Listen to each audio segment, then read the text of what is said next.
Ngayong umaga nga ay maaga nga akong ginising ni Aling Pats para nga pumunta ng tindahan. Pinapakuha niya kasi ako ng hotdog tapos kumuha na rin daw ako ng dahon ng saging kasi nga daw magbubudol fight daw kami. Sabi ko nga sa kanya, meron naman akong hotdog, ba't naghahanap ka pa ng iba? Chapot!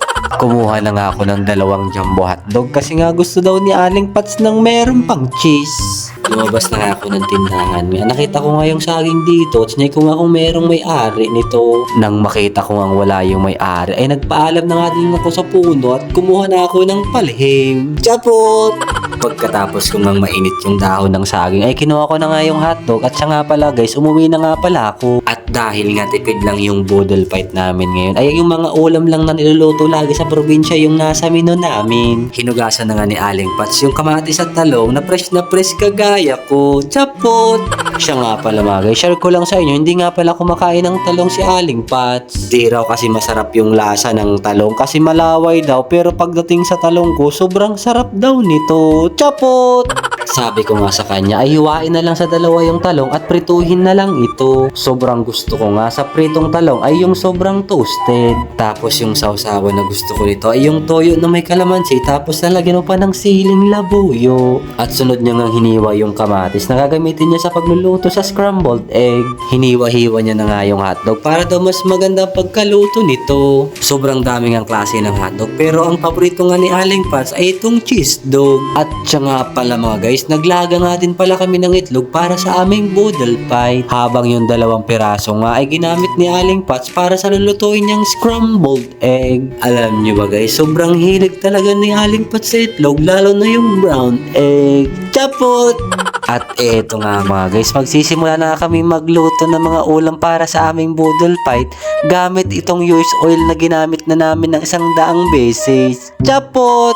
Inuna na ngang lutuin ni Aling Pats yung hato at siya nga pala mga guys, sinatin niya nga ito sa gitna at sunod niya nga isinalang itong talong at sabi ko nga sa kanya, gusto ko nga sa pritong talong ay yung medyo toasted. At dahil nga nakabili siya ng daing na dalagang bukid ay ito na rin, kasama na rin ito sa aming budol fight. At para masubukan ko nga kung talagang matigas yung ulo ko ay sabi ko nga kay Aling Pats na dito nga basagin sa ulo ko yung itlog. At sa sobrang tigas nga ng ulo ko ay nabasag nga yung itlog. Chapot! At nagulat nga ako mga guys kasi ngayon lang ako nakita ng scrambled egg na nilagyan ng tubig. Sabi pa nga dyan ni Aling Pats ay dahan-dahan daw lang yung pagbuhos ng itlog para daw mas maging maganda yung texture ng scrambled egg. Chapot! Tinimplahan pa nga ni Aling Pats ng magic sarap, paminta at asin yung scrambled egg para daw mas lalong sumarap. At eto nga, nagtitimpla na naman siya ng paborito niyang kopi ko blanca at baka naman daw kopi ko pa-sponsor naman kami. Chapot! At eto nga mga guys, isa-isa na ngang ina-assemble ni Aling Pats yung aming mga ulam para sa aming budol fight. Sobrang sarap nga kumain sa dahon ng saging. Naalala ko tuloy na nag-aaral pa ako ng elementary, sa dahon ng saging ako nagbabaon lagi nun dahil masarap nga yung kanin. Siya nga pala mga guys, unang beses pa lang pala namin ni Aling Pats na magbubudol fight na kaming 2 lang. Bukod kasi sa gusto namin meron kaming content, ay gusto rin namin magkakreate ng mga maraming happy moments na magkasamang 2. Chapot! Sobrang sarap nga kumain mga guys, lalo na kung alam mo na yung taong mahal mo yung naghanda nito para meron kayong mapagsaluhan. Kaya nga sobrang swerte ko kasi kahit pangit ako pa rin yung pinili ni Aling Pats. Kaya naman hanggang dito na lang yung kwento ng buhay ko. Hanggang sa muli, paalam!